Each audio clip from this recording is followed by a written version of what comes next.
할렐루야, 할렐루야. 자, 우리 시편 119편 105절에서 136절까지입니다. 시편 119편 105절에서 136절. 자, 성경을 펴시면서 옆 사람에게 이렇게 축복하겠습니다. 119편의 축복이 당신에게 임할 것입니다. 라고요. 시작. 119편의 축복이 당신에게 임할 것입니다. 아멘, 아멘. 자, 105절부터 우리 함께 읽어보겠습니다. 105절 시작. 주의 말씀은 내 발의 등이요 내 길의 빛이니이다. 주의 의로운 규례들을 지키기로 맹세하고 굳게 정하였나이다. 나의 고난이 매우 심하오니 여호와여 주의 말씀대로 나를 살아나게 하소서. 여호와여 구하오니 내 입이 드리는 자원 제물을 받으시고 주의 공의를 내게 가르치소서. 나의 생명이 항상 위기에 있사오나 나는 주의 법을 잊지 아니하나이다. 악인들이 나를 해하려고 올무를 놓았사오나 나는 주의 법도들에서 떠나지 아니하였나이다. 주의 증거들로 내가 영원히 나의 기업을 삼았사오니 이는 내 마음에 즐거움이 됨이니이다. 내가 주의 율례들을 영원히 행하려고 내 마음을 기울였나이다. 아멘. 이제 15번째 단락 113절 시작. 내가 두 마음 품는 자들을 미워하고 주의 법을 사랑하나이다. 주는 나의 은신처요 방패시라. 내가 주의 말씀을 바라나이다. 너희 행악자들이여 나를 떠날지어다. 나는 내 하나님의 계명들을 지키리로다. 주의 말씀대로 나를 붙들어 살게 하시고 내 소망이 부끄럽지 않게 하소서. 나를 붙드소서. 그리하시면 내가 구원을 얻고 주의 율례들에 항상 주의하리이다. 주의 율례들에서 떠나는 자는 주께서 다 멸시하셨으니 그들의 속임수는 허무함이니이다. 주께서 세상의 모든 악인들을 찌꺼기같이 버리시니 그러므로 내가 주의 증거들을 사랑하나이다. 내 육체가 주를 두려워함으로 떨며 내가 또 주의 심판을 두려워하나이다. 아멘. 자, 그 다음 121절부터입니다. 시작. 내가 정의와 공의를 행하여 싸우니 나를 박해하는 자들에게 나를 넘기지 마옵소서. 주의 종을 보증하사 복을 얻게 하시고 교만한 자들이 나를 박해하지 못하게 하소서. 내 눈이 주의 구원과 주의 의로운 말씀을 사모하기에 피곤하니이다. 주의 말씀대로 인자하심대로 주의 종에게 행하사 내게 주의 율례들을 가르치소서. 나는 주의 종이오니 나를 깨닫게 하사 주의 증거들을 알게 하소서. 그들이 주의 법을 폐하였사오니 지금은 여호와께서 일하실 때니이다. 그러므로 내가 주의 계명들을 금 곧 순금보다 더 사랑하나이다. 그러므로 내가 범사에 모든 주의 법도들을 바르게 여기고 모든 거짓 행위를 미워하나이다. 아멘. 그 다음 마지막 단락입니다. 129절부터 시작. 주의 증거들은 놀라움으로 내 영혼이 이를 지키나이다. 주의 말씀을 열면 빛이 비치어 우둔한 사람들을 깨닫게 하나이다.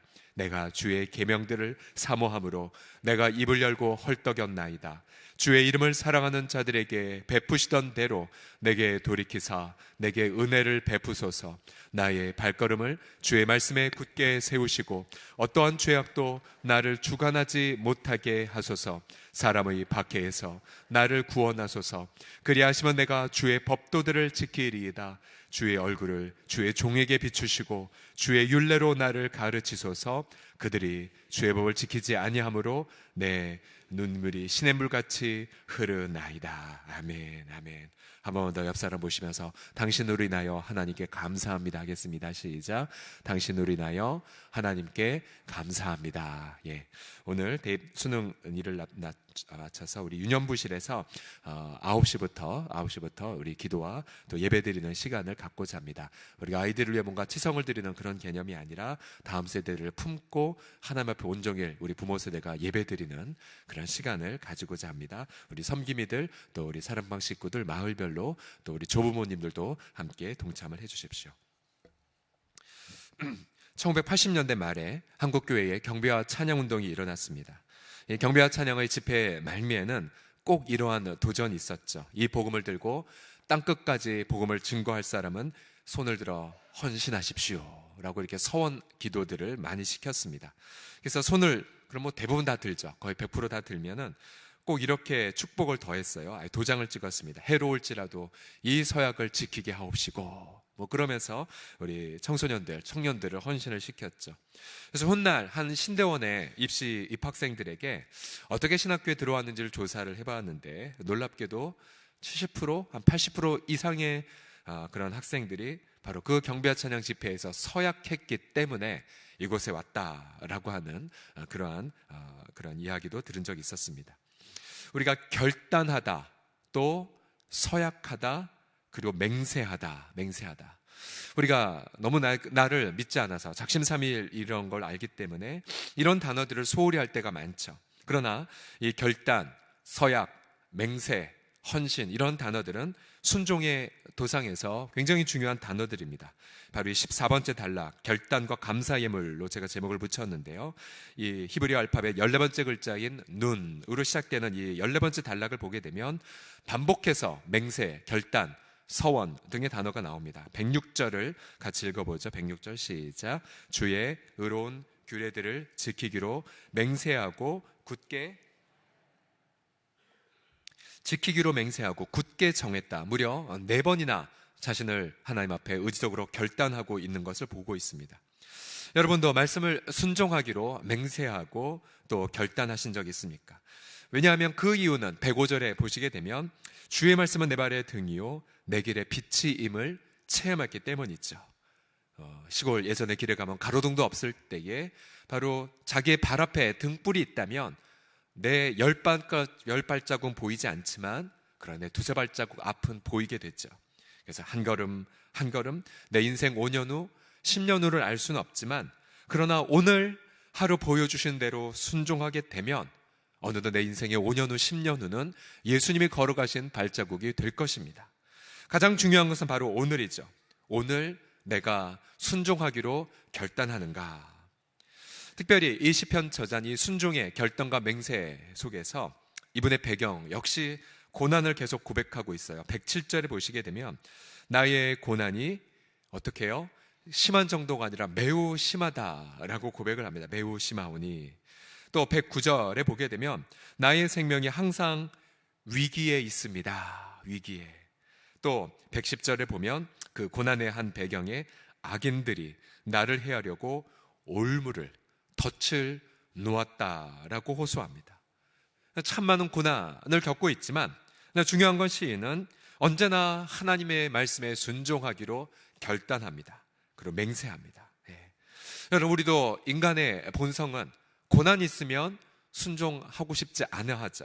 예를 들어 경제적 어려움을 겪고 있는 분들이 다음 세대를 위해 교사로 헌신하라라고 한다면 제 형편이 좋지 않아서 라고 핑계를 삼죠. 또한 내가 지금 이러한 관계적 아픔이 있기에 나는 오늘 전도할 수 없습니다 라고 그렇게 발뺌을 합니다. 그러나 중요한 건 내 순종은 고난과 아무 상관이 없습니다. 오히려 고난이 많이 심하다 할지라도 나는 오늘 주 앞에 순종의 예물을 바칠 수가 있습니다. 오늘 이 본문에서 우리가 끊임없이 이렇게 도전하고 결단하게 하죠. 특별히 이 본문에서 가장 아름다운 결단의 모습이 무엇이겠습니까? 108절을 보시게 되면 같이 읽어보자. 시작. 여호와여 구하오니 내 입이 드리는 자원제물을 받으시고 주의 공의를 내게 가르치소서. 이 자원제물이라 함은 옛날 성경에는 낙헌제라고 번역되었습니다. 낙헌제, 즐거울 낙자에 헌신하여 드리는 예물. 이 예물은 무엇이냐면 고난이 해결돼서 드리는 예물이 아닙니다. 이 예물은 고난 중에도 불구하고 또 아직 고난이 해결되지 않았지만 무엇을 결단한 예물이냐면 하나님 그럼에도 불구하고 나는 주의 뜻을 따라가겠나이다. 순종을 결단하는 예물입니다.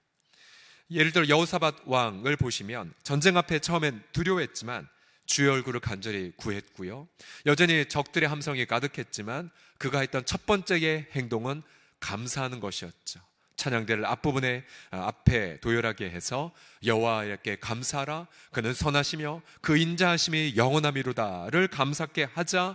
그 감사를 받으시고 하나님은 적들을 패퇴시키셨습니다. 이번 주에 우리가 추수감사 예물을 우리가 주 앞에 드리지만 올 한 해 지나온 세월에 대한 감사도 가득히 담을 것이고요. 그러나 아직 고난이 해결되지 않았다 할지라도 여러분의 순종의 결단의 마음을 가득히 담으십시오. 비록 악인들이 나를 헤아려 덫을 놓았다 할지라도, 비록 내 생명이 항상 위경 중에 있다 할지라도, 그리고 내 고난이 심하다 할지라도, 주여 내가 주 앞에 드린 이 자원의 예물을 주 앞에 드려오니 받아 주시옵소서. 그렇게 자원의 예물을 드릴 때에 우리가 우리의 삶이 날마다 순종으로 그렇게 가득할 것이며, 하나님, 내 미래, 내가 어떻게 할지 모르겠지만 내 인생의 후반전을 전적인 순종의 예물로 바치겠나이다, 그러한 결단을 주 앞에 드리게 되면 우리 하나님은 기쁘게 우리의 모든 전생애를 흠양하게 하실 줄을 믿습니다. 이러한 고백을 담아 아름답게 주 앞에 예물을 드리는 이번 추수감사주일을 보내시기를 주의 이름으로 축복합니다. 자, 15번째 단락은 히브리어 알파벳 사멕으로 시작되는데요, 순전한 마음, 순도 100%의 마음을 노래하고 있습니다. 자, 113절을 다 같이 읽어보겠습니다. 113절 시작. 내가 두 마음 품는 자들을 미워하고 주의 법을 사랑하나이다. 자, 두 마음이란 한쪽 마음은 성령의 소욕을 조출해 하고, 그러나 다른 마음은 육신의 소욕을 조출하는 마음이 있죠. 이 둘 사이에 끼어 있어서 사실 아무것도 못하는 마음이 바로 두 마음입니다. 이 두 마음을 갖게 되면 응답도 없죠. 이 두 마음을 품게 되면 성령과 동행 어렵습니다. 그래서 우리의 성도들은 날마다 새벽 미명에 주의 보좌 앞에 나아가 내 마음 순도 100%인지 아니면 여전히 다른 마음이 있는지를 점검하셔야 됩니다. 점검하기 위하여 일단 하나님과의 관계를 한번 살펴보십시오. 하나님과의 관계에 있어서 이 고백을 하는가? 예를 들어 114절의 고백, 주는 나의 은신처요 방패시라, 내가 주의 말씀을 바라나이다. 즉 하나님만을 나의 도움의 유일한 근거로 삼고 있는가? 아니면 하나님 대신에 어떤 인간의 권력을 의지하는 마음이 조금이라도 있는가? 점검해 보셔야 돼요. 또한 내가 마음 가운데에 순도 100%의 마음이라면 오직 하나님 말씀만을 바라보는 갈급함이 있는가? 만약 말씀에 대한 갈급함이 사라졌다, 그러면 빨간불이죠. 점검하셔야 돼요. 내 마음이 100%가 아니구나. 또한 116절에 보게 되면 주의 말씀대로 나를 붙들어 살게 하시고 내 소망이 부끄럽지 않게 하소서. 지난 주일 오후 예배 때에 강사 목사님이 성령 임하면 자녀들이 장래 일을 말할 것이라고 말했죠. 바로 소망의 일을 현재 얘기한다라고 그렇게 말씀했습니다. 마찬가지예요. 우리 모든 성도들도 내가 순도 100%의 마음이 되면 그 100%의 마음 속에 현재의 고난에도 불구하고 미래에 대한 소망이 가득하게 되죠. 그리고 그 소망을 붙잡고 오늘 하루를 설계하게 됩니다. 또한 하나님과의 관계뿐만 아니라 또한 악에 대한 마음을 보아도 내가 100%의 마음인지 아닌지 살펴볼 수가 있습니다. 118절, 119절을 다 같이 읽어보죠. 시작. 주의 율례들에서 떠나는 자는 주께서 다 멸시하셨으니 그들의 속임수는 허무함이니이다. 주께서 세상의 모든 악인들을 찌꺼기같이 버리시니. 순도 100%의 마음의 사람들은 바로 하나님의 심판을 두려워합니다. 악인들이 받는 그 생각들을, 악인들의 심판을 미리 묵상을 하죠. 주님이 그들을 얼마나 멸시하시는지, 또 악인들의 속임수가 처음에는 그럴듯해 보이고 처음에는 번성하는 것처럼 보여도 결국 허무함에 빠진다는 것을 하나님 앞에 깨닫고 그것을 타산지석으로 삼습니다. 그리고 세상의 모든 악인들을 찌꺼기같이 버리신 하나님께서 동일하게 성도의 마음속에 있는 찌꺼기들을 철저하게 그렇게 부수는 것을 깨닫게 하십니다. 여러분 그거 아시죠? 믿는 성도들은 다른 사람들은 다 예를 들어서 교통법칙 다 어겨도 안 걸리는데 여러분 같은 경우는 교통법칙 어기면 바로 경찰님이 나타나십니다. 가만히 안 놔두십니다. 그죠? 예. 아주 작은 동기 하나도 주님은 철저하게 다루세요. 믿음으로 하지 않은 것 지적하시고요, 사랑으로 하지 않은 것. 다른 사람은 마스크 써서 위장이 가능한데 여러분들은 위장이 안 돼요. 다 드러나요. 성령께서 다 비추십니다. 작은 동기 하나, 생각 하나, 불순물 하나 내버려두지 않으세요. 여러분 이러한 내버려두지 않음을 당하는 것이 얼마나 복인지 모릅니다. 왜냐하면 주님이 우리를 순도 100%의 사람으로 빚어가기 때문입니다. 믿음의 사람, 성령의 사람, 그리고 신실한 사람, 설령 선을 행하다가 뺨 맞고 심지어 예수님처럼 죽임을 당한다 할지라도 오히려 그 순도 100%의 마음을 드리는 도상에서 놀라운 부활의 영광을 맛보게 하여 주실 줄을 믿습니다. 그래서 이 두 마음은 마지막에 이 부분까지 연결되어야 되죠. 120절을 보시게 되면 내 육체가 주를 두려움으로 떨며 또 내가 주의 심판을 두려워하나이다. 자, 이 성도의 두려움의 근거는 심판을 무서워서가 아니라 심판을 집행하신 하나님에 대한 경외하는 마음이죠. 바로 사랑으로 연결된 두려움의 감정. 여호와를 경외하는 자는 악에서 떠난 자라고 말씀한 것처럼 우리 마음속엔 선한 두려움이 날마다 가득해야 돼요. 바울도 말했죠. 두렵고 떨림으로 너희 구원을 이루어 가라고요. 두렵고 떨리는 마음으로. 그래서 우리는 하나님이 행하실 일에 대한 두려움을, 심지어 내 육체가 떨기까지 하나님 앞에 품게 될 때에 우리 날마다 순도 100%의 마음을 유지할 수가 있습니다. 여러분, 우리의 마음의 죄성과 또 악한 본성이 얼마나 그렇게 치밀하냐면 끊임없이 우리의 순수한 본성을 그렇게 허물도록 만들죠. 그래서 여러분들, 저와 여러분들이 순도 100%의 그런 정금 같은 마음으로 빚어갈 수 있도록 자신을 돌보시고 하나님과 자신의 관계를 살펴보시고, 만약에 내 마음에 순수한 마음이 잃어버려진다, 그러면 모든 것들을 다 멈춰두시고 그 마음 회복하기까지 울부짖으셔야 됩니다. 그리고 부르짖으시고 내가 내려놓을 것은 무엇인지, 그래서 다른 그 어떠한 것보다도 마음을 지켜가시는 그런 귀한 성도들이 되기를 그리스도의 이름으로 축복합니다. 우리 모두 양손을 자신의 심장에 얹고 이렇게 자신을 향해 이렇게 고백을 해보겠습니다. 자신의 이름을 넣어서 경철아 100%의 마음을 지키거라 라고 자신의 이름을 넣어서 시작. 하무개야 100%의 마음을 지켜라, 지켜라. 자, 16번째 단락은 히브리어 알파벳 아인으로 시작되는데요. 바로 의의 통치를 이 시편에서 노래하고 있습니다. 121절을 같이 읽어보죠. 121절 시작. 내가 정의와 공의를 행하여 싸우니 나를 박해하는 자들에게 나를 넘기지 마옵소서. 예. 자, 정의, 좀 더 히브리 원문에 번역하면 그냥 의로 번역한 게 조금 나은데, 의란 무엇이냐면 하나님의 성품을 뜻하죠. 하나님의 도덕적 성품, 하나님의 거룩함, 하나님의 진실함, 하나님의 죄악을 징계함 등등 하나님의 도덕적 성품. 공의는 무엇이냐면 그 하나님의 의가 이 땅에 이루어지는 과정을 뜻합니다. 하나님의 정의, 하나님의 공의. 그런데 이 121절까지 와보니까 시인은 당당하게 하나님, 제가 고난에도 불구하고 제 마음을 지켰고요. 주님, 제가 그래도 하나님의 도덕적 성품을 닮아가려고 또 이 땅에 당신의 의를 집행하기 위해 힘씁니다 라고 기도하고 있어요. 하나님, 저 잘하고 있지요. 하나님, 저 이렇게 하고 있어요 라고 고백을 하고 있습니다. 구약 성경의 그리는 정의와 공의가 있다면 대표적으로 가난한 자들을 구제하는 삶, 사회적 소외적 약자들을 돌보는 삶이죠.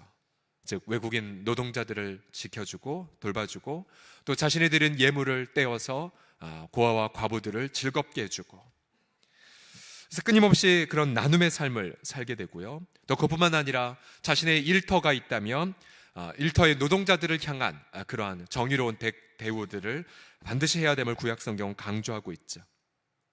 그래서 이 성경에 121절까지 오자 시인은 자신의 성숙한 삶을 하나님 앞에 그렇게 고백을 하고 있어요. 116절에 보게 되면 그래서 그들이 주의 법을 폐하여 싸우니 지금은 여호와께서 일하실 때입니다 라고 당당하게 요구합니다. 여러분, 하나님의 일하심의 결과는 바로 동기는 하나님의 의이고 또 하나님의 일하심의 결말은 바로 하나님의 정의가 이 땅에 이루어지는 것이죠. 하나님, 제가 의를 추구하고 있는데 하나님, 이 땅엔 불의가 가득하네요. 하나님의 불의를 제거하시고 하나님의 의로 역사하여 달라라고 간절하게 민족을 품고 지금 울부짖고 있는 것입니다. 여러분, 우리가 정말로 하나님 앞에서 의의 삶을 일터 속에서 또 사회 현장 속에서 그렇게 살고 계십니까? 잠언 19장 17절에 보게 되면 가난한 자를 불쌍히 여기는 것은 여호와께 꾸어드리는 것이니, 그럼 하나님이 어떻게 하십니까? 그의 선행을 갚아주십니다. 갚아주세요. 고넬료를 보게 되면 그는 기도와 구제에 힘쓰자 어느 날 하나님의 천사의 방문을 받았고 그리고 베드로를 청해 복음을 증거하는 이방인들의 첫 사람이 되었었죠. 여러분, 이 구제의 삶, 또 복음 전도의 그런 삶은 모두 다 이 땅에서 하나님의 의를 구현하기 위한 통로입니다. 그리고 구제의 삶은 십자가의 은혜를 이 땅에 드러내는 강력한 도구이죠. 그래서 여러분, 순종을 결단하시되 여러분 일터에 오늘 출근하시게 되시면 일터에 있는 노동자들, 또 사회적 약자들, 또 비정규 노동자들, 그리고 여러 가지로 고통하는 분들을 배려하고 돌보십시오. 또한 뭔가 어떤 의를 집행하는 위치에 있는 분들이라면 내가 시행한 이런 법령, 또 내가 행사한 이 권력이 하나님의 의에 합당한지를 돌아보십시오. 세상이 불의하다고 함께 따라가는 것이 아니라 오히려 하나님의 의가 민족 가운데 이루어지게 하여 주시옵소서라고 기도하시면서 의의 삶을 살 수 있도록 최선을 다해 힘쓰십시오. 여러분 가운데 특별히 어떤 임대업자나 혹은 어떤 건축주가, 건물주가 있으십니까? 그렇다면 세입자들 향한 저들의 배려, 또 저들을 향한 긍휼, 저들을 향한 그런 마음을 실천하셔야 돼요. 또한 주변에 외국인 노동자들이 요즘 많이 보이는데 그들을 향한 그런 마음의 긍휼을 베풀어 주셔야 돼요. 이러한 의의 행동을 통해 하나님은 일하기 시작하실 것이고 주님의 의의 통치가 여러분 가운데 가득히 넘쳐나게 될 것입니다. 마지막으로 오늘 마지막 단락 17번째 단락은 히브리 알파벳 페로 시작되는데요, 말씀의 아름다움과 애곡의 눈물을 노래하고 있습니다. 133절에 보시게 되면, 제가 청년 시절부터 참 이 말씀 붙잡고 기도했었는데 같이 한번 읽어보겠습니다. 시작. 나의 발걸음을 주의 말씀에 굳게 세우시고 어떤 죄악도 나를 주관하지 못하게 하소서. 자, 119편 제 두 번째 단락에서도 청년이 무엇으로 그 행실을 깨끗하게 하리까? 주의 말씀을 따라 삼가 지킬 것입니다 라고 말하였죠. 여전히 그 기도는 시편의 마무리까지 끝까지 관통합니다. 하나님, 주의 말씀에 제 발걸음을 굳게 세워주세요. 제 눈을, 제 귀를, 제 마음의 흐름, 의식의 흐름을 세워주세요. 아무 죄악도 저를 다스리지 못하도록 도와달라고 끝까지 그렇게 기도하고 있습니다. 왜냐하면 우리 인격 속에 깊이 침투해 있는 죄성은 우리의 감정을 속이고 우리를 미혹시키고 우리의 지성마저 아둔하게 만들기 때문이에요. 끝까지, 우리가 죽는 날까지 긴장을 놓쳐서는 안 됩니다. 이런 뿌리 깊은 죄성은 세월이 갈수록 더 극명하게 드러나죠. 아, 내가 이거밖에 안 된 사람이었구나. 특별히 부부관계에서, 또 사랑방 안에서, 또 교회 공동체 안에서 다른 사람의 죄성이 드러나기 이전에 바로 나의 이 치졸함이 다 드러나게 되죠. 나의 비겁함이 드러나고 나의 무책임함들이 다 드러나게 됩니다. 우리가 이 깊은 뿌리 깊은 죄성만큼 우리는 더 무엇에 천착해야 되냐면 129절의 말씀처럼요, 하나님 말씀의 그 놀라우심과 오묘함에 날마다 매료가 되셔야 돼요. 같이 읽어보죠. 129절 시작. 주의 증거들은 놀라움으로 내 영혼이 이를 지키나이다. 이 놀랍다라는 표현, 우리가 이 땅에서 찾아보는 어떠한 놀라움보다 하나님 말씀 날마다 우리 영혼을 놀랍게 만듭니다.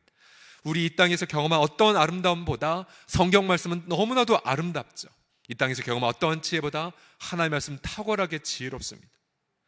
여러분들이 매일 새벽마다 하나님 말씀의 그 오묘함과 아름다움에 사로잡히시면 그럼 그만큼 내 속에 있는 깊은 죄성을 극복할 수가 있어요. 그러나 만약에 오늘 하루 하나님 말씀의 아름다움에 붙들리지 못했다, 그럼 여러분 속에는 깊은 죄성은 여러분의 인격을 갉아먹기 시작할 것입니다. 내가 다시 아침에 일어나 주님의 말씀의 그 아름다움, 그 신묘막측함에 사로잡히게 되면 그만큼 내 죄성의 그러한 영향에서 벗어나게 되죠. 여러분, 지난 주일날에 전 요한계시록 처음에는 주의 얼굴을 볼터요라는 말씀에 매료가 되어 연구하다가 하나님과 어린 양의 보좌가 하나라는 사실에 뒤로 넘어가는 줄 알았습니다. 하나님의 유일하심, 하나님을 경험하기 위해선 어린 양이 나를 통치하셔야 된다는 것, 하나님의 그 광대하심을 표현할 유일한 보좌는 어린 양 예수 그리스도의 보좌밖에 없다는 걸을 깨닫자 얼마나 그날 하루 성찬식을 인도하면서 얼마나 마음속에 강렬하게 경험된지 몰라요. 예수 그리스도를 제가 안지 벌써 한 30년쯤 되어 가지만 예수님은 언제나 똑같은 분이 아니셨어요. 날마다 새로우신 분, 날마다 놀라우신 분. 여러분, 그 예수 그리스도의 그 아름다우심을 뭐로 다 표현할 수 있을까요? 저 별로 30년밖에 안 됐어도 하나님의 그 놀라운 아름다움에 매료가 되는데, 저와 여러분이 천국 가서 100만 년을 같이 보내든 1억 년을 보내든 간에 여러분 그 어린 양 예수님의 그 신비 다 헤아릴 수 없을 거예요. 전 우주 만물을 다 동원하여 그분을 찬미한다 하더라도 어찌 하나님이 자신을 어린 양을 통하여 드러냈단 말입니까? 그렇게 우리가 그 하나님의 말씀의 광대하심에 1억만 분의 1만 깨달아도 우리 영혼은 압도가 되고 주 앞에 경배하게 되죠. 그리고 경배하게 되면 우리는 더 하나님의 말씀을 사모하게 돼요. 오늘 130절을 보시게 되면 이렇게 고백해요. 주의 말씀을 열면 빛이 비치어 우둔한 사람들을 깨닫게 하나이다. 성경을 철저하게 우둔함은, 어리석음은 바로 죄를 짓는 것이 바로 어리석다라고 표현해요. 그런데 주의 말씀이 단 한 구절이라도 깨달아지면 죄에 미혹된 나의 어리석음이 드러나게 돼요. 아, 이거 죄였구나. 아, 이거 하나님 기뻐하지 않네. 그리고 버리게 됐죠. 또한 131절을 보시게 되면 내가 주의 계명들을 그래서 사모함으로, 그 다음 같이 읽어보죠. 내가 시작. 내가 입을 열고 헐떡였나이다 까지 사모가 돼요. 하나님 사모합니다. 말씀으로 채워주세요. 말씀으로 채워주세요. 안타깝게도 이 시대 많은 성도들이 이 갈급함이 있음에도 불구하고 이 갈급함을 다른 곳에서 채우려고 하세요. 이런 경건서적 읽으셔야 되고 또 정기적으로 좋은 설교 방송 들으셔야 돼요. 그러나 여러분, 그것은 하나의 어떤 반찬, 아니 별식, 간식에 불과해. 간식에. 진정 여러분의 영혼을 살찌우는 것은 성경 말씀뿐이에요. 그리고 내가 읽은 이 본문 말씀, 부딪히는 이 말씀, 부딪히는 말씀. 우리가 왜 맥체인 성경 통독으로 하루에 4장씩 읽어 내려간 줄 아십니까?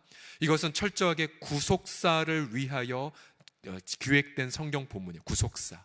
즉 구약을 읽으면서 신약을 통해 해석하고 신약을 읽으면서 구약의 배경을 살펴보죠. 그러면서 이 모든 것이 바로 예수 그리스도의 얼굴을 그리는 데에 쓰임받습니다.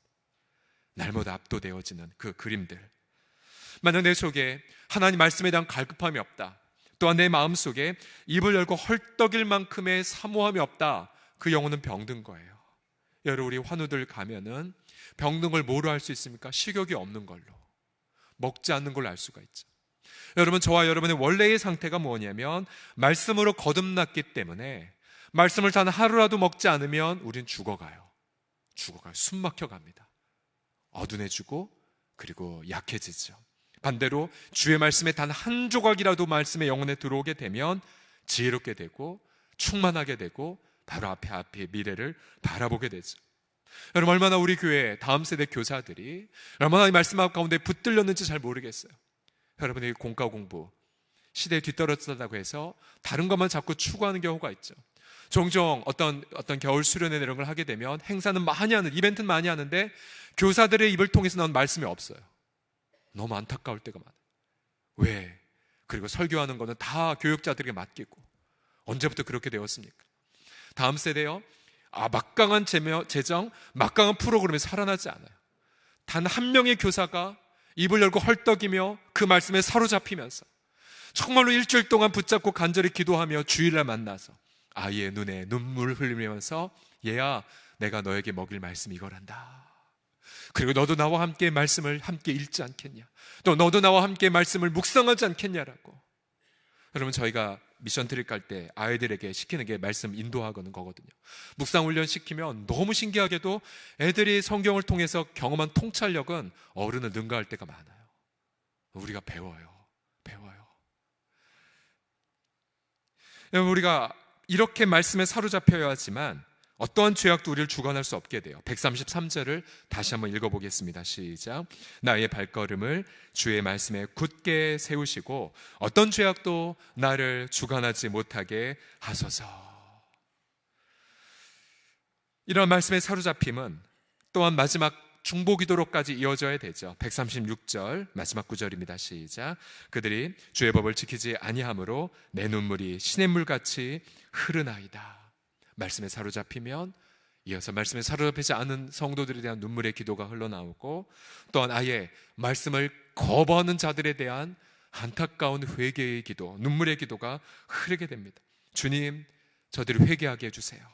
주님, 저들을 포기하지 말아주소서. 여러분, 우리 주변에 혹시 무조건 나의 어떤 연약함을 드러내기 위해 하나님은 갈등을 허락하시지만 그러나 만약 내가 하나님 앞에 100%의 마음을 지키는데도 여전히 악인으로 보인다면 아직까지 하나님이 그들을 포기하지 않으신 거죠. 포기하지 않으신 거예요. 하나님 아무도 멸망하지 않고 다 회개하기를 원하시기 때문에 그러면 말씀 붙잡고 기도하셔야 돼요. 하나님, 저들이 돌아오게 하여 주옵소서. 하나님, 저들이 주님을 두려워하며 하나님 앞에 나오게 하여 주옵소서 라고 눈물로 중보기도 하셔야 돼요. 그래서 이렇게 날마다 말씀에 사로잡히는 경험, 그리고 중보기도를 하시게 될 때에 우린 그날 하루 우린 죄악에서 벗어나게 되고 그리스도를 닮아가는 발걸음을 내딛게 됩니다. 저와 여러분이 오늘 하루 그렇게 아무 죄악도 나를 주관하지 아니하도록 말씀에 사로잡히고 또한 영혼의 중보기도를 통하여서 오늘 하루 여러분의 발걸음이 그리스도의 발걸음이 다 되시기를, 여러분의 입술이 주님의 말이 대언의 통로가 되어지기를, 또 여러분의 손길들이 바로 성령의 아름다운 솔길들이 다 되시기를 예수님의 이름으로 축복합니다.